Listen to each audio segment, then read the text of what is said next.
I'll buy chicken wings from the grocery store and I'll freeze them until I need them. I'll also save the backs from chickens that I spatchcock. Once you've defrosted them, you've got to dry them thoroughly to minimize splattering in a hot pan. Once you've finished drying them, you can put them into a large bowl and sprinkle liberally with salt and pepper. As you'll see, I toss them around with my hands too, just to turn them over, and then add even more salt and pepper, just to make sure they have a very good seasoning prior to being put into the pan for the browning process.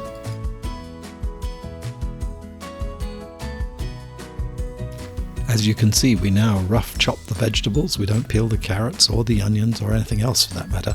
It'll give the stock a good colour when you go to cook it.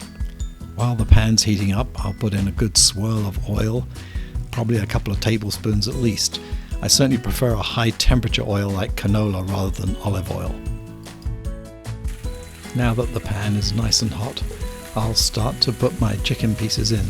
They'll immediately start to sizzle quite vigorously. It's important to brown them probably for at least 10 or 15 minutes. This may seem over the top, but in fact that's what develops the fond, which gives the stock a great flavour. If you have one, it's worth putting a splash guard over the chicken, because you'll make quite a mess of your kitchen with the oil popping in and out. But whatever you do, please don't put a solid cover over the chicken, because you'll end up steaming it more than you will browning it, and that's not what you want for this recipe. Now that we've given the first batch of the chicken a good chance to brown, we should stir it around the pan to make sure it's going to get browned on each side. You'll notice that, and I should have said this earlier, don't try and do the chicken all in one batch. It's going to be too much for the pan.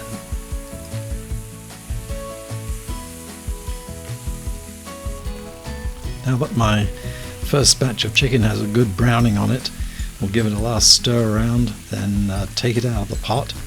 One thing you'll notice as I do that is the bottom of the pot is pretty well browned up, and that's a good thing, because that fond will be mixed in with the water that we put in a little later once we've finished browning our chicken, and that will contribute to a great flavour for the stock we're making.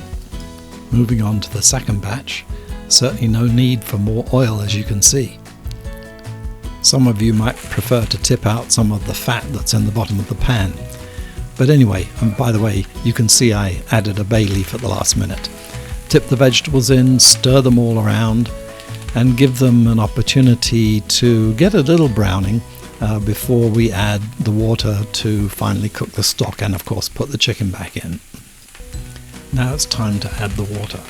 The best thing to do is to boil it beforehand so that you don't get too much spattering out of the pan. By the time I've done, I will have added about 4 quarts of water to make the amount of stock that I want. If you keep the proportions between the size of the pot, the number of vegetables you have, and the amount of chicken, you can pretty much make any volume of stock you want. Now let's add back in our chicken.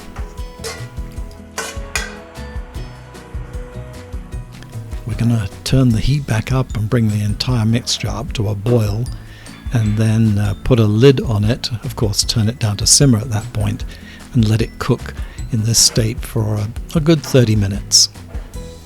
Once that 30 minutes is up, we'll take the lid off and start to reduce the heat down to a simmer.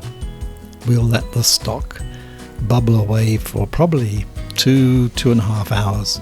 That will reduce the stock and of course give us that delightful concentrated flavor that we're after.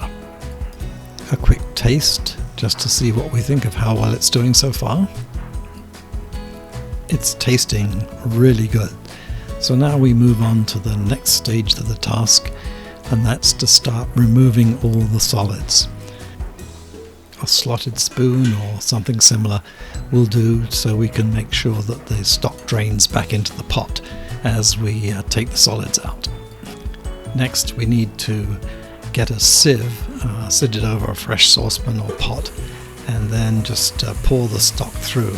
It will catch a any of the other remaining solids, particularly including peppercorns and other small bits and pieces that have come off. Now you've made a great base for soup, for gravy, and of course any recipe that uses chicken stock. You're done, except for cleaning up, of course.